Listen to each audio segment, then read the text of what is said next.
Selling your home off market. Is it really as good as it's made out to be? In this video, we're going to talk about whether selling off market really does generate you the best possible sale price. Hi everybody, I'm Jacinta Swart, aka Mother of Real Estate, and I'm here to help guide and protect you throughout your real estate journey. Now let's dive on in and talk about this a little bit more.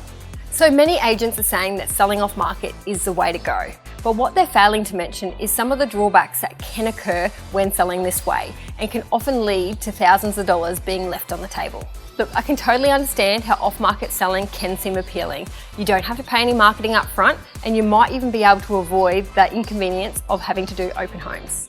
However, what they aren't telling you is that there's no way they can guarantee you the best possible price unless they're putting your home in front of 100% of the marketplace.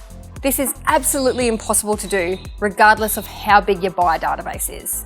So here are 3 topics for you to consider if your agent is encouraging you to sell off market.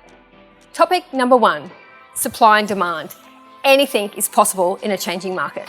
In a changing market where the demand is higher than the supply, it is essential that you get your property in front of 100% of the market.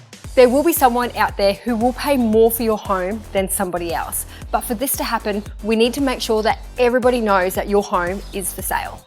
Look, sometimes it can be right buyer, right time, and an offer might be too good to pass up, and that's great. There's just a couple of things that you should consider here. How do you know it's your best offer? I know from my own experience, sometimes the lowest piece of feedback compared to the acceptance price can vary up to $50,000. Yes, this is a massive gap, and that's totally okay, because we don't need everybody to buy your home, but we really do need to go out there and find the buyer that will pay you the best possible price. But is that buyer who's making an offer on your home, are they sitting on the lower end of the scale, or are they the premium buyer that is paying you the absolute best price? Without taking your property to the market, you'll never know. Topic number 2, negotiating an off-market contract. So here's my advice if you decide to sell off-market. Never budge on your acceptance price. If the offer isn't in line with your price expectation, why would you settle for less without even knowing if there's another buyer out there that will pay more for your property? So let me ask you, if you could invest $1,000 to potentially earn $10,000 back, would you do it?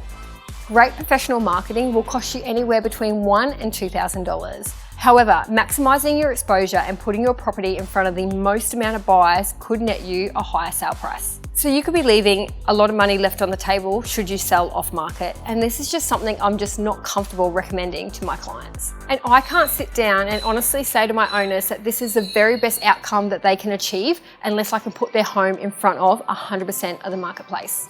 And look, I can totally understand why buyers love off-market sales. Generally, they don't have as much buyer competition and they can often score themselves a better deal because of this. Topic number 3, contracts are not always a done deal. So you've accepted an off-market sale. Congratulations. But what happens if something was to go pear-shaped? So the contract falls over and we've lost precious time. Now the owner is often left in the lurch and they'd have to take the property to the market anyway. And unfortunately, we don't have any backup buyers that we can tap into because nobody knows that your property actually exists. So by not having your property in front of buyers, you're missing out on the constant flow of inquiry that still comes in even if you are under contract. It basically means that if the contract was to go pear-shaped, there's backup people that we can go to straight away. So this keeps buyers motivated to meet deadlines, knowing that there's other buyers lurking around, which in turn puts the seller in a much better position. I always keep marketing my properties until the deal is done and that sold sign is up for this very reason. So let's wrap it up. Should you sell off market? I guess it just depends on your circumstance. I personally think that the cons far outweigh the benefits, but this is just my opinion.